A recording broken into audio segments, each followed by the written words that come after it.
सभी को मैं आज के विश्व योग दिवस की अपनी तरफ से हार्दिक शुभकामना देता हूं।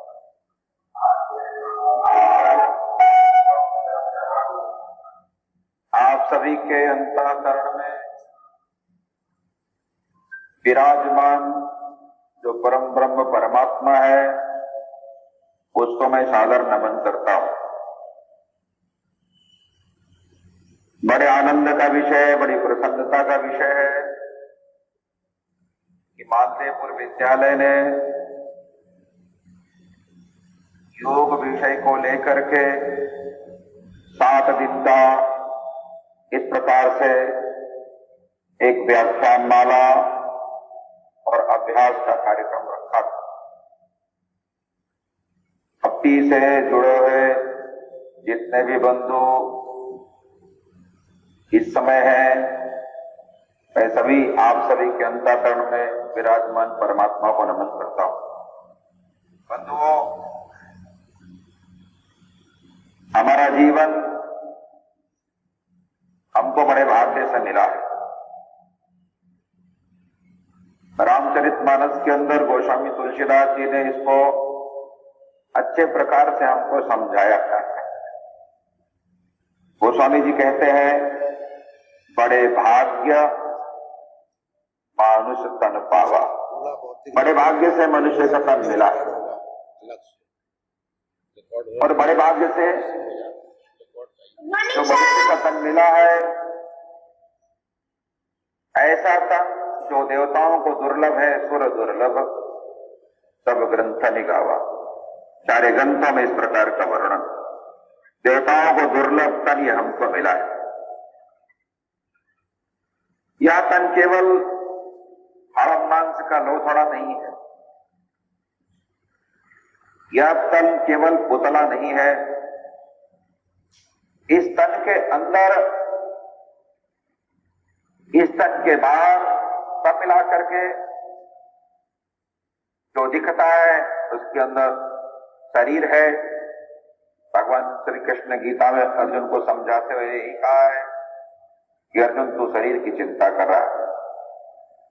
शरीर से परे मन है और मन से परे बुद्धि है और बुद्धि से परे आत्मा है। आत्मा में परमात्मा विराजमान है। हमारी यात्रा केवल शरीर को स्वस्थ करने की नहीं है। हमारी यात्रा शरीर के साथ मन को और मन के साथ बुद्धि को और बुद्धि के साथ इसका नियमन करते हुए, शरीर मन बुद्धि का नियमन करते हुए, शरीर मन बुद्धि का नियमन करते हुए आत्मा जो परमात्मा का निवास स्थान है, प्रभु का निवास स्थान है, उसको भी इसके साथ जोड़ना। इसलिए जब शरीर मन बुद्धि आत्मा एक दिशा में, एक सीध में होते हैं तो व्यक्ति का जो शरीर है उसके अंदर जो मन है, उसके अंदर जो बुद्धि है, ये सब स्थिर होता है और उसमें से भी व्यक्ति का व्यक्तित्व झलकता है। उसका सौंदर्य जो बाहर आभा है, एक आभा मंडल बनता है, उसका एक व्यक्तित्व निखर करके सामने आता है। इसलिए शरीर है, मन है, बुद्धि है, इन सब का नियमन करने के लिए हमारे यहां, हमारे शास्त्रों में, हमारे ऋषियों ने कुछ बातें हमको बताई। कुछ बातों का उन्होंने वर्णन किया है, शोध किया है, अध्ययन किया है, अपने व्यवहार में उसको उतारा है और उतार करके जगत के कल्याण के लिए, लोक मंगल के लिए, सबके आनंद के लिए, सबकी प्रसन्नता के लिए, सबकी मुदिता के लिए, सबके उत्साह के लिए, सबके उमंग के लिए और व्यक्ति के साथ सहित समाज सहित राष्ट्र और राष्ट्र सहित दुनिया के कल्याण का जो मार्ग बताया है वो हमारे ऋषियों ने बताया। जो रिसर्च करते थे, जो साधना करते थे। साधना का अर्थ होता है स्वयं साधना। जो दुनिया जीतना चाहता है उसको स्वयं को जीतना पड़ेगा। अपने आप को हम जब जीतते हैं, अपने आप को जब हम साधते हैं, तो हमारे आसपास की सारी चीजें सध जाती हैं। सब कुछ हमारे अधीन चलता है, सब कुछ हमारे नियंत्रण में चलता है, सब कुछ हमारे जैसे चलता है, जैसा हम चाहते हैं, जिस प्रकार से ठीक पद्धति से सब चीजों को चलना चाहिए वो चलती है। हमको देख करके बहुत सारी चीजें ठीक होती हैं। इसलिए स्वयं को साधने से सब सधता है, स्वयं को जीतने से हम सब जीत सकते हैं। आप सबने सुना होगा, भगवान राम का रावण का युद्ध चल रहा था। राम रावण का जो युद्ध चल रहा था, तो भगवान राम के साथ में विभीषण था, रावण का भाई। रावण का भाई था विभीषण। उसने राम जी की स्थिति को देखा, उस समय की परिस्थिति को देखा, उस स्वरूप को देखा। विभीषण के मन में एक संशय भी आता है और एक दुख भी आता है। संशय किस बात का? उनके मन में एक संशय यह भी आता है कि हो सकता है इस युद्ध को भगवान राम न जीत, और दुख होता है कि नहीं जीतेंगे तो एक सत्य का पतन होगा, इस बात का दुख होता है। और इसलिए विभीषण रावण के पास जाकर के कहते हैं,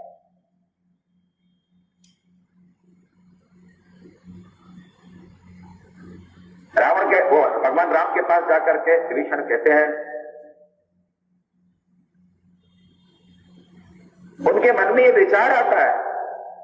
क्या विचार आता है? रावण रथी विरत रघुवीरा, देख विभीषण भयो अधीरा। अब भगवान के पास जाकर के कहते हैं कि भगवान सामने तो रावण रथ में है और आप विरत।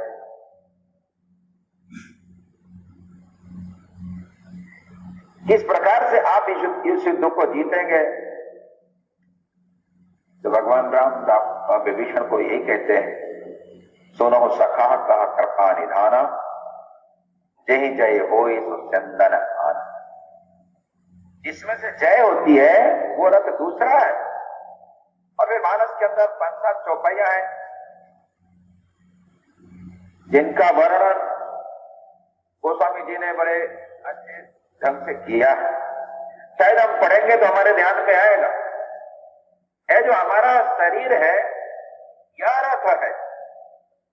इस रथ को कैसे बनाना है? दम क्या है, क्षमा क्या है, विवेक क्या है, घोड़े क्या है, लगाम क्या है, इसका ठीक प्रकार से वर्णन गोस्वामी जी ने रामचरितमानस के अंदर किया है।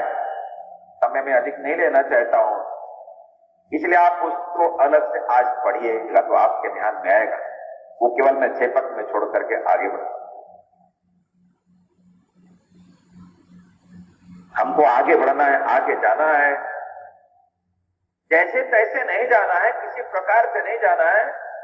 जैसा जाना चाहिए वैसा जाना है, जैसा बढ़ना चाहिए वैसा बढ़ना है। जिस प्रकार से सफलता प्राप्त करना चाहिए उस प्रकार से प्राप्त करना है। दाएं बाएं से नहीं, नकल करके परीक्षा पास नहीं करना है, किसी की नकल नहीं करना है, किसी का चुराना नहीं है, किसी का हड़पना नहीं है। हमको अपना पुरुषार्थ प्रकट करना है, पुरुषार्थ प्रकट करके हमको आगे बढ़ाना है।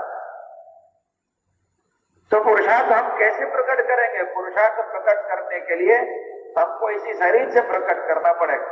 ये जो रथ रूपी शरीर, यह रथ रूपी शरीर हमको हमारे गंतव्य तक ले जाए। हमारा गंतव्य भौतिक भी हो सकता है, लौकिक भी हो सकता है, हमारा गंतव्य आध्यात्मिक भी हो सकता है। और वैसे हमारे देश के अंदर, हमारे देश के लोगों का विशेष करके, हम जिन ऋषियों की संतान है उन्होंने हमको यही बताया हमारा गंतव्य क्या है। आप सब शिशु मंदिर के विद्यावार्थी के जुड़े हुए लोग हैं। हमारा गंतव्य क्या है? हमारे ज्ञान के अंदर इसका वर्णन ठीक प्रकार से किया है। हमारे ज्ञान के अंदर इसका वर्णन ठीक प्रकार से करते हुए एक वाक्य में, एक शुक्ति के अंदर उसको व्यक्त किया है, सा विद्या या विमुक्त है। विद्या वही चाहिए, ज्ञान वही चाहिए जो मुक्ति प्रदान करे, अर्थात हमारा जो अंतिम लक्ष्य है, अंतिम सोपान है, अंतिम सीढ़ी है, अंतिम स्टेप है, अंतिम चरण है, तो मुक्ति प्राप्त करना। मुक्ति प्राप्त करना अर्थात दुर्गुणों से मुक्ति प्राप्त करना, दुर्व्यसनों से मुक्ति प्राप्त करना, बुराई से मुक्ति प्राप्त करना, नकारात्मक विचारों से मुक्ति प्राप्त करना, पॉजिटिविटी अनलिमिटेड प्राप्त करना। पॉजिटिविटी अनलिमिटेड प्राप्त करना यह हमारा उद्देश्य है। सकारात्मकता से भरा हुआ, अंदर बाहर सकारात्मकता से लबरे,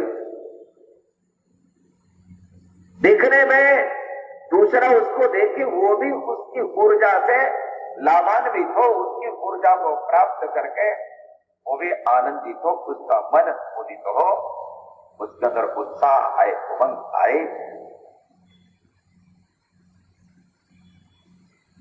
इस प्रकार से हमारा स्वरूप बनना चाहिए, इस प्रकार से हमको होना चाहिए, हमारा शरीर होना चाहिए। इस प्रकार से हम होते हैं तो हमारा जो गंतव्य है वो चाहे भौतिक हो, चाहे लौकिक हो, और चाहे आध्यात्मिक हो, और भौतिक से लेकर के आध्यात्मिक तक की यात्रा हम पूरी करते हैं। अब इसमें छोटे बच्चे जुड़े हैं, मुझे बताया है कि बड़े लोग भी जुड़े हैं, प्रबंध समिति के लोग भी जुड़े हैं, अभिभावक भी जुड़े हैं, अनेक सम्मानित अभिभावक हैं जो सब सारी बातों को जानते हैं। हमारे सामने योगाचार्य जी बैठे हैं, वो भी जानते हैं। हमारे पूरा विद्यालय का प्रबंधन सहित पूरे विद्यालय के हमारे आचार्यगण के साथ जुड़े, वो भी जानते हैं। हमारे यहाँ 4 प्रकार से बातों को व्यक्त किया गया है, 4 प्रकार से कहा गया है। हम केवल व्यक्ति नहीं है, तो केवल व्यक्ति मात्र नहीं है, तो हम ये जो हमारे सामने समष्टि दिखता है, समाज दिखता है, उसके हम अंग हैं। और समाज ही नहीं है तो हम व्यक्ति के साथ समाज के अंग और समाज के साथ सृष्टि के अंग है, और सृष्टि के साथ परम पिता परमात्मा परमेष्टि के हम अंश हैं। इसलिए गोस्वामी जी रामचरितमानस के अंदर कहते हैं, क्या कहते हैं? ईश्वर अंश, जीव अविनाशी, चेतन अमल, सहज सुख राशि। हम सब के अंदर इसी प्रकार का दर्शन करते हैं। और इसलिए गोस्वामी जी ने बड़े श्रद्धा से, बड़े आनंद के साथ, बड़ी विनम्रता के साथ, बड़े भाव के साथ कहा, सिया राम में सब जग जानी, करहु प्रणाम जोरी जुग पानी। इस प्रकार की बात है। अब ईश्वर का अंश है, केवल व्यक्ति मात्र नहीं है। तो व्यक्ति से हमारी जो यात्रा प्रारंभ हुई है, वो यात्रा समाज, समाज के साथ सृष्टि, जो चराचर जगत दिखता है इसके साथ, और इसके साथ पूरी यात्रा को पूरा करते हुए हम जहां से आए, जो हमारा बाप है, जो हमारा पिता है, परम पिता, उसके पास फिर से पहुंचना, ये हमारी यात्रा है। इस यात्रा के हम यात्री हैं। इन बातों को हमको समझ करके हमको आगे बढ़ाना है। इतना सुंदर समाज है, समाज की कल्पना, समाज का दृश्य स्वरूप, समाज का एक सुंदर स्वरूप वो बना है, वो बना रहे।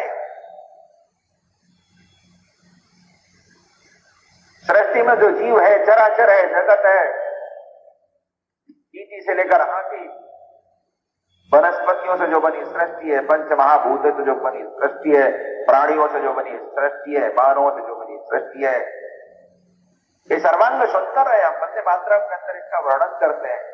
क्या वर्णन करते हैं? सुजलाम सुफलाम मलयज शीतलाम सस्य श्यामलाम मातरम वंदे भारत मातरम।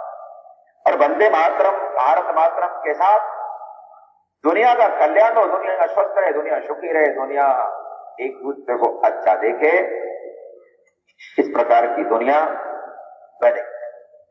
इस प्रकार का हमारे ऋषियों ने हमको विचार दिया। लोक मंगलकारी विचार, जनहितकारी विचार, सर्वजन हितकाय का विचार, सर्वजन सुखाय का विचार। इस प्रकार का श्रेष्ठ विचार कैसे बनता है? इस प्रकार का व्यक्ति होना चाहिए। इस प्रकार की हमारी अवधारणा है। इस प्रकार के लोग ही इस धरती को सुंदर बनाएंगे, सुजलाम बनाएंगे, सुफलाम बनाएंगे। चंदन की तरीके से शीतल बनाएंगे, हरा भरा बनाएंगे, ऐसे हमारी भारत माता बने, ऐसा दुनिया बने, ऐसा जो सृष्टि दिखती है वो बने।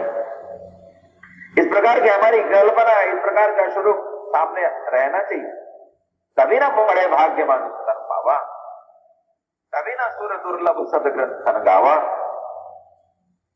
इसी बात को कबीरदास सदुक्कटी भाषा में बोलते हैं,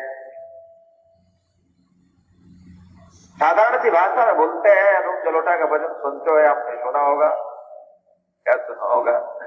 अनूप जलोटा भजन गाते गाते कहते हैं, कबीर की बात को कहते हैं, कबीरा जब हम पैदा होए, कबीरा जब हम पैदा होए, जग हंसे हम रोए, ऐसी करनी कर चलो, हम हंसे जग रोए।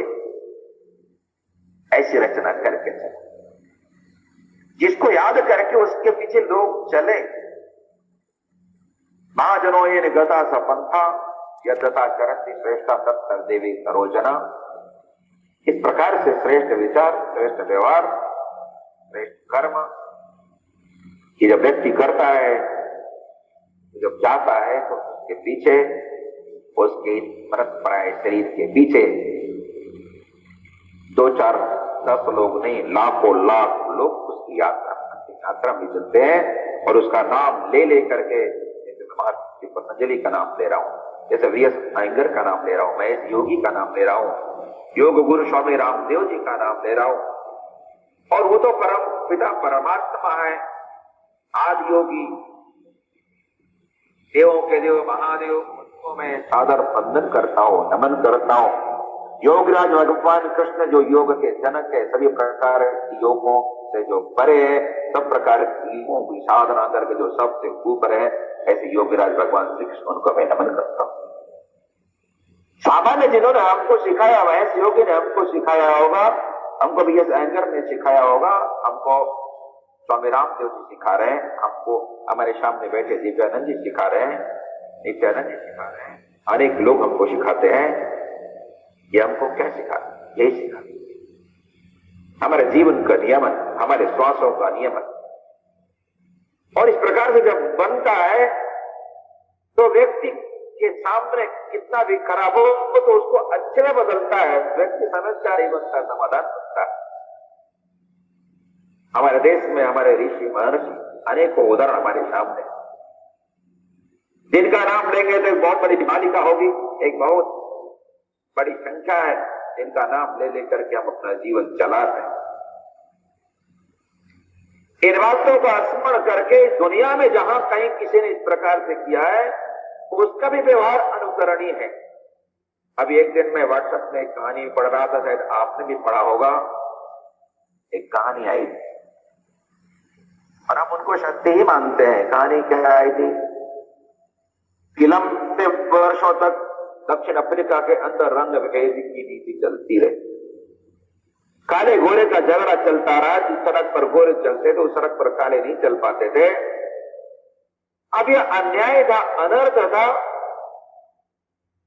एक प्रकार का अत्याचार था। इस अत्याचार से समाज को मुक्ति दिलाना है तो उसके लिए किसी न किसी को आत्म साक्षात्कार करने वाले व्यक्ति को, अपने आप को पहचान लेने वाले व्यक्ति को, सत्य के मार्ग का अनुसरण करने वाले व्यक्ति को आगे आने की आवश्यकता पड़ती है।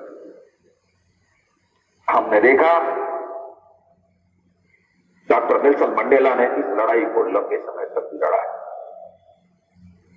लंबे वर्षों तक, कई वर्षों तक वो जेल के अंदर रहे और अंत में सत्य की विजय होती है। सत्य परेशान होता है, सत्य को संघर्ष करना पड़ता है, सत्य पराजित नहीं होता है, क्योंकि सत्य के साथ परमात्मा रहते हैं, जहां ईश्वर रहते हैं वहां विजय सुनिश्चित होती है। सब ईश्वर के बनाए हैं, एक सड़क पर एक ही क्यों चलेगा, सब लोग चले।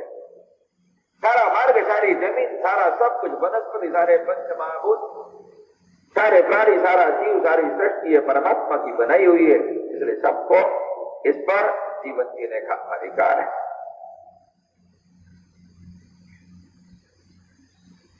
पंडित दीनदयाल जी इसी बात को कहते थे, भूख लगना प्रकृति है, भूख लगना प्रकृति है और छीन कर खाना ये विकृति है, इसको बोलते थे। और बांट कर खाना ये संस्कृति है। हम सब के लिए इसमें है। जीवो जीवस्य भोजनम नहीं, जीवो जीवस्य जीवनम की कल्पना हमारे ऋषियों ने किया, हमको दिया।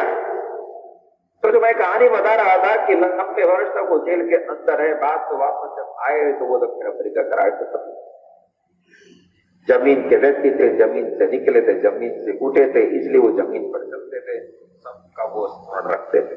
और कहते हैं कि एक बार वो अपने शाकाहारियों के साथ कहीं यात्रा पर निकले थे, अचानक उनके मन में आया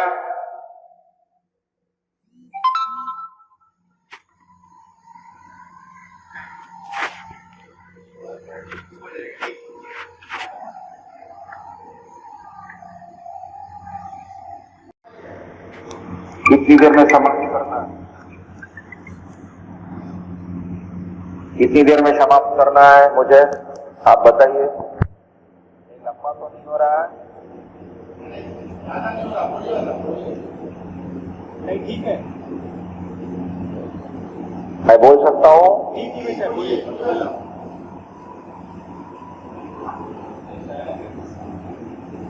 तो अचानक उनके मन के अंदर आया कि हमको भोजन की आवश्यकता है, और इसलिए वो एक होटल पर गए अपने सहकारियों के साथ में। वहां पर गए जहां भोजन के लिए बैठे, उन्होंने देखा कि सामने वाली मेज पर एक व्यक्ति अपने भोजन की प्रतीक्षा में बैठा था। एक व्यक्ति अपने भोजन की प्रतीक्षा में बैठा था। तो उन्होंने अपने सुरक्षा कर्मियों से कहा कि उसको भी बुला लीजिए इसी मेज पर। उसको बुलाया और बाद में भोजन आया, भोजन शुरू हुआ।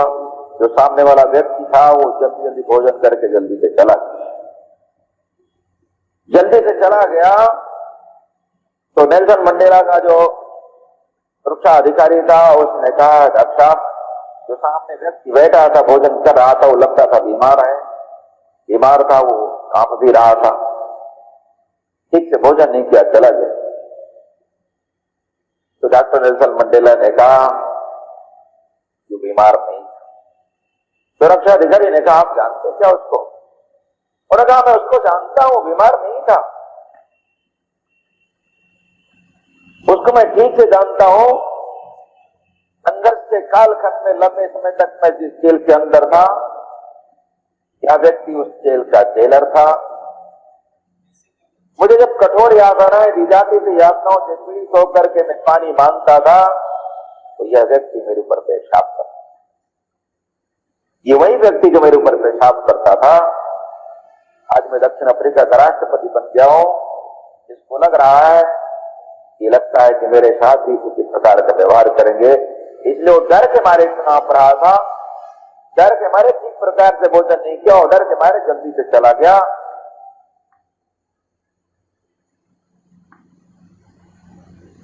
महत्वपूर्ण बात यह नहीं है, महत्वपूर्ण बात क्या है? महत्वपूर्ण बात नेल्सन मंडेला ने कहा, लेकिन मेरे संस्कार ऐसे नहीं है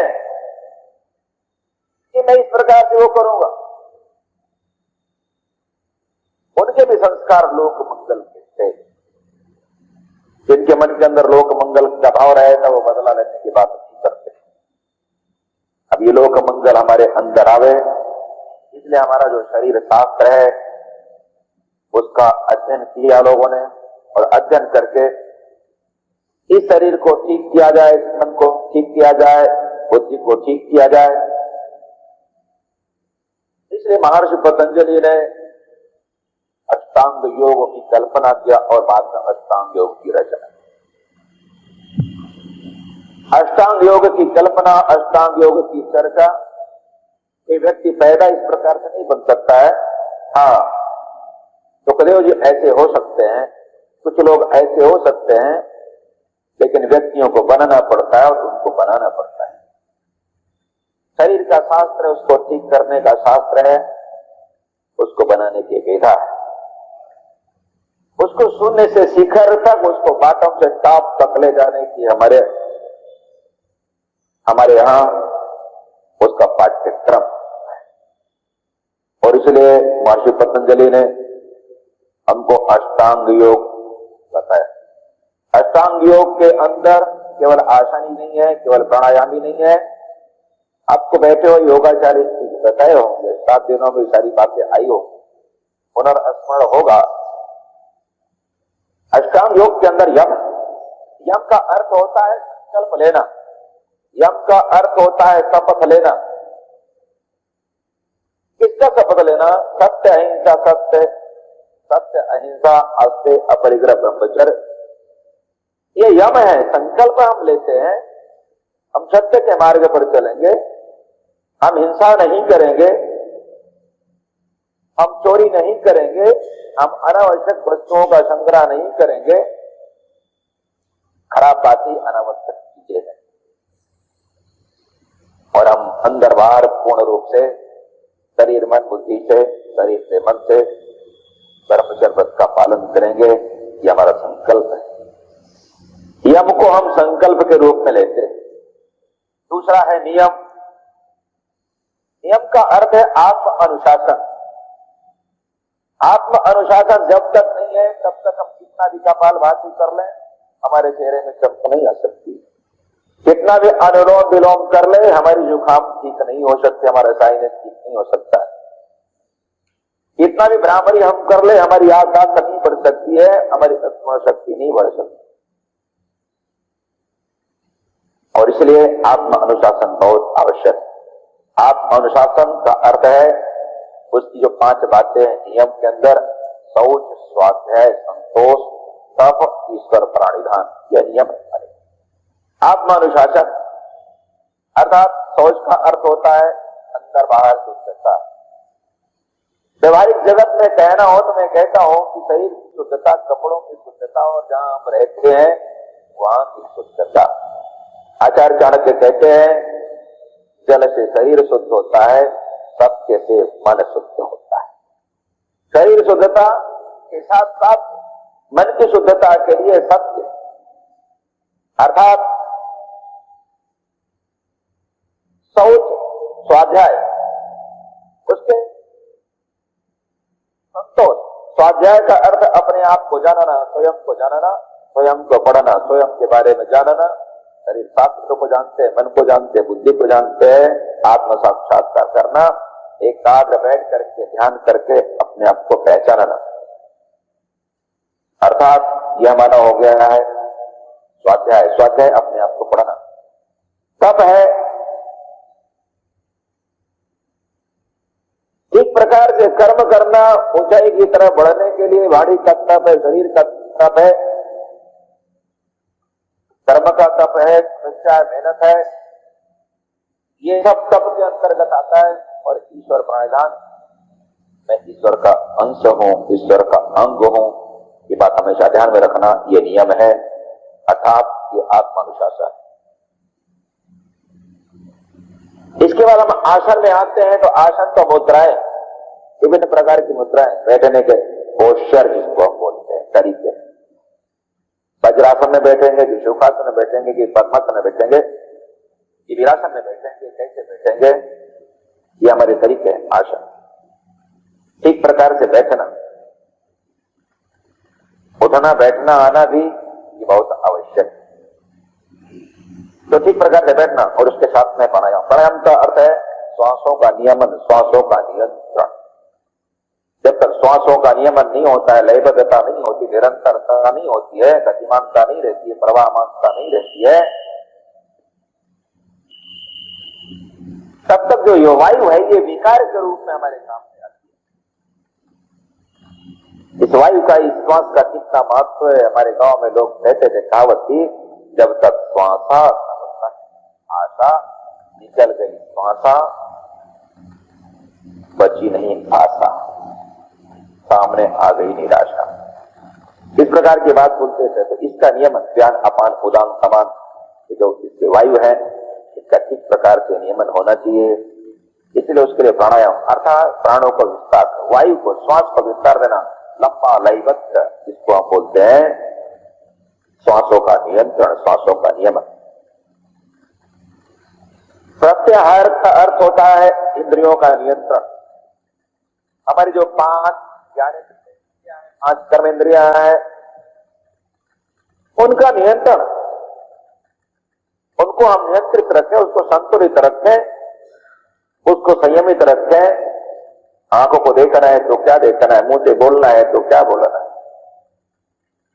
दिन भर उल्टा सीधा बोलना है क्या, तो दिन भर अच्छी बातों को बोलना, ये बातें हमको सोचा है। देखना है तो क्या देखना, अच्छा देखना कि खराब देखना, कानों से सुनना है तो क्या सुनाना। गांधी जी कहते रहे ना, गांधी जी के 3 बंदर, अच्छा देखो, अच्छा बोलो, अच्छा सुनो। मैं नकारात्मक बात नहीं बोल रहा हूं, लोग उल्टे बोलते हैं, बुरा मत देखो, अच्छा देखो ना, बुरा मत बोलो, अच्छा बोलो ना, बुरा मत सुनो, अच्छा सुनो ना। ये हमारे इंद्रियों का नियंत्रण और बाद में धारणा है, एकाग्रता है, और बाद में ध्यान है, जिसको हम कहते हैं चिंतन है, गौर करना, मेडिटेशन है, वो ध्यान करने का विषय है। और अंत में जो समाधि की बात आती है वो बंधनों से मुक्ति, साविद्या या विमुक्त है, जो विद्या भारती का दुर्गुणों से मुक्ति, बंधनों से मुक्ति। योग से हमको भौतिक लाभ भी होता है और आध्यात्मिक लाभ भी होता है। योग से हमको शरीर का भी लाभ होता है, भाव का लाभ भी होता है।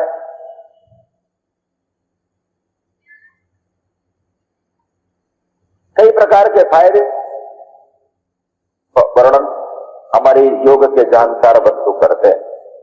39 प्रकार के फायदे। हमारे चित्त में जो वृत्तियां हैं, मन की जो चंचलता है, उसको वो रोकता है। हमारे चेहरे के अंदर चमक आती है, हमारा आवामंडल बढ़ता है, हमारी एकाग्रता बढ़ती है, हमारी स्मरण शक्ति बढ़ती है, और हम ठीक प्रकार से कुशलता पूर्वक कर्म कर सकते हैं, जिसको भगवान श्री कृष्ण गीता के अंदर अर्जुन को समझाते हुए कहा, योगा कर्मसु कौशलम। इस प्रकार से हम कर्म करें। योग करना सरल भी है और कठिन भी है। योग अध्यात्म भी है और विज्ञान भी है। क्रमबद्ध तरीके से सारी बातों को क्रमबद्ध तरीके से हमको योग सिखाता है, विज्ञान के रूप में। व्यक्ति से लेकर परमात्मा तक की जो यात्रा है आध्यात्म, उससे हम योग के अंदर सीखते, हमारा भाव अच्छा होता है, विचार अच्छा होता है। विचार को लेकर के हमारे देश के अंदर लोगों ने कहा है कि सादा जीवन उच्च विचार, उन्नति के 2 आधार। ऊंचा विचार है, योग के अंदर श्रेष्ठ विचार हमारे अंदर आए। हमारा पाचन तंत्र भी मजबूत होता है, हमारा हृदय मजबूत होता है, हमारा रक्तचाप भी ठीक रहता है। कई प्रकार के योग के फायदे हैं, लेकिन अष्टांग योग अगर हमको करना है तो इसके पीछे की जो कुछ बातें उनको भी जानना पड़ेगा। कई बार आप देखते होंगे, मेरे सामने विद्यार्थी बैठे हैं, सभी लोग बैठे हैं, घंटों घंटों योग करने वाले लोग बीमार दिखते हैं। 500 कपालभाति करने वाले का पेट नियंत्रण में नहीं रहता है, मध्य प्रदेश पड़ा हुआ दिखता है। तो कई बार अब उसके सामने तो नहीं, लेकिन मन के अंदर आता है योग कैसा करते हैं। तो केवल प्राणायाम, कपालभाति, आसन, मुद्राएं करने से ठीक नहीं होगा। हमारे जो पंच कोश है उनको भी हमको जानना पड़ेगा, हमारी जो नाड़ियां हैं उनको भी हमको जानना पड़ेगा, हमारे शरीर के अंदर जो 7 चक्र हैं उनको भी हमको जानना पड़ेगा। जैसे कमल खिलता है उस प्रकार हमारा सहस्त्रार चक्र, मूलाधार से लेकर सहस्त्रार चक्र की उसकी हमारी यात्रा होनी चाहिए, एक एक करके खुलता है। अन्नमय कोष से लेकर के आनंदमय कोष तक की जो यात्रा है वो भी ठीक होनी चाहिए। और इसलिए इन सब को ठीक करने के लिए केवल 2 बातें बता के मैं अपनी बात को पूरा करूंगा। इन सब को ठीक करने के लिए हमारे यहां आहार और विहार की बात कही। आहार नियंत्रण में नहीं है तो कितना भी हम कपालभाति करेंगे, कितना भी हम व्यायाम करेंगे, हम स्वस्थ नहीं रह सकते, हमारी इम्यूनिटी बूस्टअप नहीं हो सकती, हमारी क्षमता नहीं बढ़ सकती है। कोई टैंक थोड़ी है, कोई डब्बा थोड़ी है कि उसके अंदर हम बढ़ते जाएं। आहार का नियंत्रण होना ही चाहिए। आहार नियंत्रित नहीं होता है तो फिर व्यक्ति के शरीर का मेटाबॉलिज्म भी बढ़ता है। शरीर जो सुडौल होना चाहिए वो बेडौल होता है। नियम ही खराब लगता है। हर आदमी अपने आप को बहुत एकदम स्मार्ट दिखना चाहता है, लेकिन जंक फूड, फास्ट फूड बाजार में कितना बड़ा, हमारे सामने बच्चे जुड़े हैं, च्युइंगम चबाते हैं, च्युइंगम में कोई अर्थ नहीं है, चबाते रहते हैं, बार बार चबाते, थूक के चबाते हैं, आखिर क्या उससे मिलता भाई आपको? समय समय पर सब प्रकार के रसों की आवश्यकता है शरीर के अंदर। चढ़ रस, जिसकी हमने कल्पना किया है, खट्टा मीठा तिक्त रखा, जिन रसों की हमने चर्चा किया वो शरीर के लिए आवश्यक है, उसको हमको प्राप्त करना चाहिए। लेकिन हमेशा हम सोडियम ही प्राप्त करेंगे या हमेशा प्राप्त करेंगे, क्या हो? तिक्त रस भी चाहिए, कसाय रस भी चाहिए। शरीर के लिए सभी रसों की आवश्यकता है। और इसलिए भोजन के लिए हमारे यहाँ भोजन को लेकर के 4 प्रकार की शुद्धियों का वर्णन आता है। पहली शुद्धि है क्षेत्र शुद्धि। भोजन हम कहां पर करें? नाले के बगल में खड़े होकर के करें कि नाली के बगल में खड़े होकर करें कि चौका के अंदर पीढ़ा पर बैठ करके जल छिड़क करके भोग लगा करके भोजन करें? कैसा करें, हमको विचार करने को सकता है। क्षेत्र शुद्धि, अगर क्षेत्र शुद्धि नहीं है, स्थान की शुद्धि नहीं है, तो जो हमको लाभ मिलना चाहिए फिर वो हानि में बदलता है। अनेकों बैक्टीरिया रहते हैं, खतरनाक बैक्टीरिया रहते हैं, उसी भोजन के साथ मिलते हैं, हमको दिखता नहीं है। आखिर तो बैक्टीरिया ही है ना, कोरोना वायरस ही है ना इस प्रकार का, दिखता नहीं, कहां से आ जाता है। सड़क पर खड़े होकर के हम खाते हैं, हमारे बच्चे, हमारे विद्यार्थी वहां जाकर खाते हैं तो उनको पता नहीं चलता क्या, अरे माँ का बनाया हुआ, माँ के हाथ से दिया हुआ चीज आप एक गिरा, माँ से कहो ना, माँ पकौड़ी बनाई, कभी माँ से कहिए माँ जलेबी बनाई, कभी माँ से कहिए माँ दूध की अच्छी मिठाई बना कर दीजिए। जो खाना वो माँ से बोलिए, अपनी माता से बोलिए, जननी से बोलिए। वो जननी जननी जन्मभूमि इच्छा स्वर्ग गहरी थी, जो स्वर्ग से मान वो सब बना करके दे, सब आपको खिलाए। इसलिए पहली बात तो हमको ध्यान रखने की आवश्यकता है कि क्षेत्र शुद्धि, स्थान की शुद्धि चाहिए। और दूसरी बात काल शुद्धि चाहिए, अर्थात समय की शुद्धि चाहिए। 11 बजे भोजन कर रहे हैं आप, 12 बजे भोजन कर रहे हैं, कुछ लोग तो 1 बजे मिल जाए, 2 बजे मिल जाए, कभी भी बारात भोजन करते हैं। आखिर क्या बात है भाई? हमारा आयुर्वेद कहता है कि भोजन के बाद 1000 कदम चलना चाहिए और 1 घंटे कम से कम बैठना चाहिए, 1.5 घंटे बैठना चाहिए, तब आप सोने के लिए जाइए। 11 बजे 12 बजे भोजन करेंगे तो हम 1 घंटे बैठेंगे क्या, प्रतीक्षा करेंगे क्या? और नहीं बैठेंगे तो हमारे शरीर तक क्या होगा, हमारे स्वास्थ्य का क्या होगा, इसकी हम कल्पना कर सकते हैं। और इसलिए काल शुद्धि, समय की शुद्धि चाहिए। कब खाना? हमारे यहाँ गोधूली भी लावे, दीपक जला करके या उसके पहले भोजन कर लेते, 3 घंटे बाद सोते थे, आपस की कोई कारण नहीं बनता। 11 बजे नहीं खाते थे, समय से खाते थे। दिन का भोजन कब करना है, सवेरे का जलपान कब करना है, शाम का भोजन कब करना है। अन्न हमको पौरुष देता, अन्न मूल पुरुषार्थ, पुरुषार्थ उपाधि नहीं, पुरुषार्थ मूल निर्माण होना चाहिए। पुरुषार्थ का मूल उत्पाद नहीं होना चाहिए, पुरुषार्थ का मूल अन्न से निर्माण होना चाहिए, लोक मंगल होना चाहिए, रचना धर्मी बनना चाहिए, कल्पक बनना चाहिए। इसलिए अन्न मूल पुरुषार्थ, अन्न मूल पौरुष। तो उसका समय क्या होना चाहिए, उसके बारे में हम सब विद्यार्थी बंधु, हम सब अभिभावक, इनके जो पालक लोग हैं, जो हमारे पाल्य हैं, अपने सहित इनकी चिंता करना ये हम सबकी जिम्मेदारी है। अर्थात समय का हम ध्यान रखें। मैं प्रचारक होकर के इस नए स्थान पर जाता हूं, मैं लोगों को बोलता हूं, मैं 10 बजे के बाद भोजन नहीं करता हूं, 7 बजे मिल जाए अच्छा है, 8 बजे मिल जाए अच्छा है, बहुत अच्छा है अगर 7 बजे मिल जाए। तो कुछ लोगों को मजाक आता है, अरे भाई साहब 10 बजे तो सब्जी कटना शुरू होता है, तो फिर हम आपको 8 बजे भोजन कैसे दे सकते हैं। लेकिन धीरे धीरे लोगों के मन में आता है, नहीं ये बात अच्छी कह रहे हैं। तो हमारे साथ अनेक परिवार इस प्रकार से समय से भोजन करना प्रारंभ कर दें। अभी मैं नहीं कह रहा हूं कि मुझे ही अपने घर भोजन करने के लिए आप सब लोग बुलाइए, मेरे कारण से आप शुद्ध होगा नहीं। मैं जो बात कह रहा हूं, मुझे लगता है इस बात को आप ध्यान करेंगे, अर्थात समय का ध्यान करेंगे, काल शुद्धि। और तीसरा है भाव शुद्धि, अर्थात भोजन करते समय भाव कैसा है। भाव में 3 प्रकार की बातें हैं। जिसने बनाया है उसका भाव कैसा चाहिए? हमारी मां बनाती है तो उसका भाव हमारे पोषण के लिए ही रहता है, हमारे पालन के लिए रहता है। मां का भाव कैसा होगा हम सब जानते हैं। माता को माता न भवती, पुत्रों को पुत्रो जायते। इस बात की चर्चा हमारे शास्त्र में माता को माता नहीं होती है। माता तो हमारा मंगल देखना चाहती है। हमारी माताएं भी इसके साथ जुड़ी होंगी, हमारी बहनें भी इसके साथ जुड़ी होंगी, मेरी बात सुनती होंगी। तो माता तो हमारे भोजन को किस भाव से बनाती है। माँ के हाथ का बनाया हुआ भोजन जरा याद करिए, जिनकी अभी मां नहीं है, बचपन में या जब तक मां के हाथ का खाया है, भोजन के अंदर कितनी मिठास थी, कितना उससे हमारा पोषण होता है। अर्थात बनाने वाले का भाव शुद्ध होना चाहिए, और दूसरा जो परोस रहा है, परिवेशन कर रहा है, वितरण कर रहा है, उसका भी भाव शुद्ध होना चाहिए।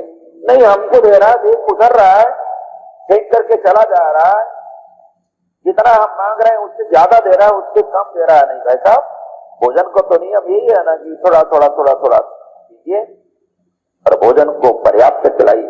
तो हमें कहावत है, हा हा खाए ऊ खाए, खाए हाथ फैलाए, और से तरीके से जब हरिया छापे, खाली छापे, पत्तल छापे, सब जानो है खाए।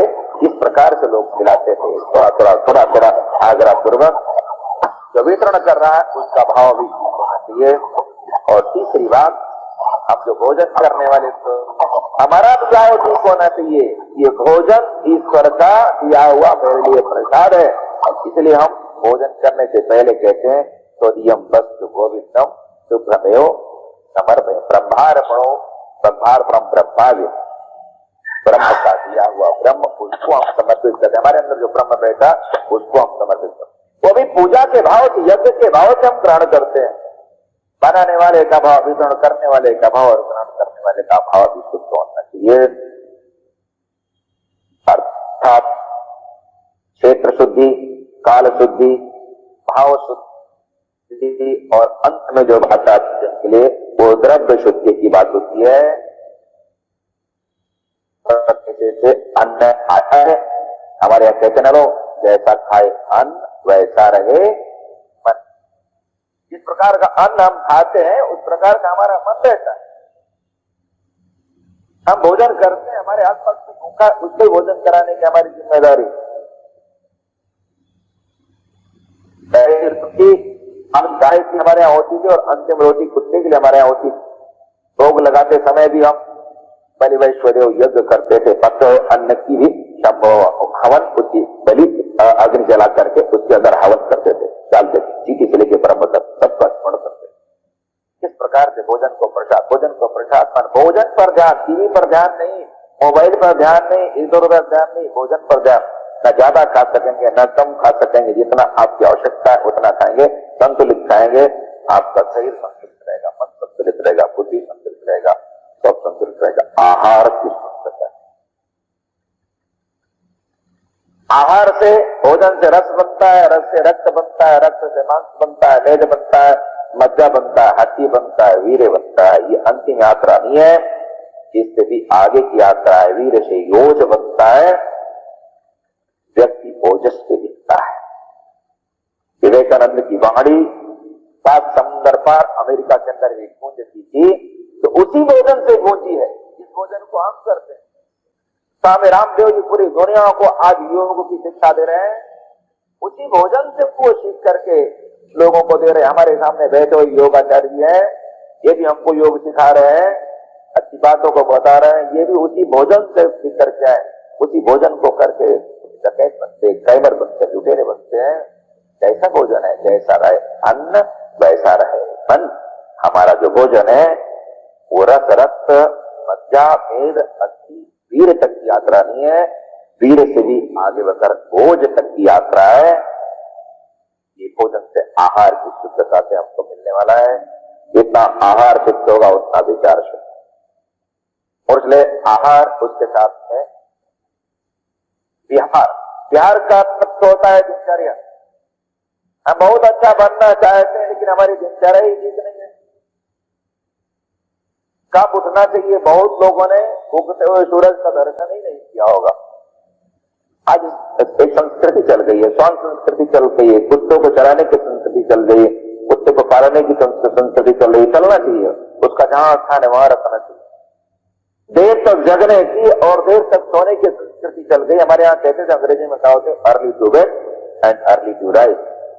जल्दी से सोइए और ब्रह्म बेला में उठ करके जो महाशक्तियां, जो दिव्य शक्तियां प्रकृति में दिखती हैं, दिव्य शक्तियों को आप प्राप्त करिए, उनकी अनुभूति करिए, उनको ग्रहण करिए। ब्रह्म बेला, हमारे यहाँ कहते थे ब्रह्म बेला में उठने के बाद, ब्रह्म बेला में उठो और उठने के बाद सबके प्रति कृतज्ञता का भाव रखो, और इसलिए आप सब इस मंदिर में बराबर पड़े होंगे।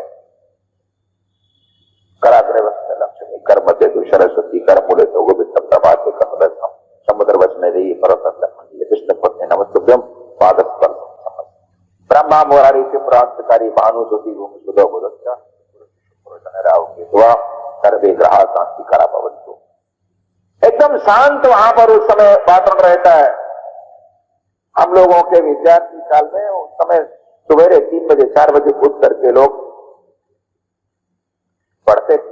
एकदम शुद्ध वातावरण रहता था, एकदम से सब ठीक प्रकार से व्यक्ति को जो पढ़ा हुआ था वो स्मरण हो जाता। और इसीलिए हमारी जो दिनचर्या है वो भी ठीक होनी चाहिए। कब सोना, कब जगना, कब पढ़ना, कब क्या करना, कब व्यायाम करना, ये सब सारी चीजों को हम ठीक करेंगे। मुझे लगता है सब ठीक करेंगे तो हमारे सब सामने भी ठीक होगा, हमारी इम्यूनिटी बढ़ेगी, हमारी क्षमता बढ़े, हम सब प्रकार से मजबूत होंगे। योगों को केवल स्वस्थ होने के लिए नहीं करना है, इतना तक आप मत समझिए। योगों को स्वस्थ के साथ आनंद होना है। केवल जीवन को सफल नहीं बनाना, जीवन को सार्थक बनाना है। सफल जीवन से बड़ा सार्थक जीवन है, स्वस्थ से बढ़कर के आनंद जीवन है। हम समर्थ भारत बनाना चाहते हैं तो स्वस्थ भारत के साथ आनंद भारत बनाना पड़ेगा। हमारे अंदर जो दिव्य शक्ति आनंद के रूप में प्रकट हो, उसके लिए हम आहार विहार, अपनी दिनचर्या, अपना भोजन, यम नियम, संकल्प है, आत्मानुशासन है, बाकी के आसन और प्राणायाम। आगे की यात्रा थोड़ा कठिन है, 4 यात्रा है, लेकिन आसन और प्राणायाम तक तो हम कर सकते हैं। इसको ठीक करके हम अच्छा बन सकते हैं। आज देश के अंदर सब प्रकार की उन्नति आपको दिखाई पड़ रही है, विज्ञान चरम पर है, पैसा रुपया भी लोगों के पास बहुत है। कभी गांव में एक कच्चा मकान एक पक्का मकान दिखाई पड़ता था, आज गांव में कहीं ढूंढने पर एक कच्चा मकान मिलेगा कि नहीं मिलेगा। गांव की स्थिति ऐसी है, सड़कों का जाल बिछ रहा है। सब प्रकार से सूचना तकनीक में हम आगे जा रहे हैं, लेकिन मानव के साथ जो व्यवहार है, जो प्रेम है, वो कम हो रहा है। उसको ठीक करने के लिए हमको बातों को ठीक करना पड़ेगा। ये हमारा सब ठीक होगा। आहार विहार, यम नियम, आसन प्राणायाम, आत्मानुशासन, आत्मावलोकन, तो हम बाकी चीजों को ठीक कर सकते हैं। हमारा चरित्र अच्छा बनेगा तो हम देश को, समाज को, परिवार को अच्छा बना सकते हैं। इसलिए अंत में 4 पंक्ति कविता बोलकर मैं अपनी बात को पूरा करूंगा। हमारे यहाँ एक कविता है, कहा गया है, आविष्कारों की कृतियों में आविष्कार बहुत है, मानव का प्यार घट रहा है, आत्मीयता घट रही है, स्नेह घट रहा है। माता पिता का उठ करके प्रातःकाल आशीर्वाद लें, अभिवादन शीलन से नित्यम प्रविना चतवारी दृश्य बन सकते आयु प्रज्ञा यशोबलम, वो कम हो रहा है, बिना उसके ठीक नहीं होगा। और इसलिए आविष्कारों की कृतियों में यदि मानव का प्यार नहीं है, सृजनहीन विज्ञान व्यर्थ है, प्राणी का उपकार नहीं है, भौतिकता के उत्थानों में जीवन का उत्थान न खोले, स्वार्थ साधना की आंधी में वसुधा का कल्याण न भूले, निर्माणों के पावन युग में हम चरित्र निर्माण न भूले। चरित्र निर्माण से लेकर राष्ट्र निर्माण और राष्ट्र निर्माण से लेकर दुनिया के कल्याण की हमारी जो यात्रा है, वो हमारे शरीर शास्त्र को समझ करके, शरीर को ठीक करके, श्वासों का नियमन करके, आहार विहार को ठीक करके हम कर सकते हैं।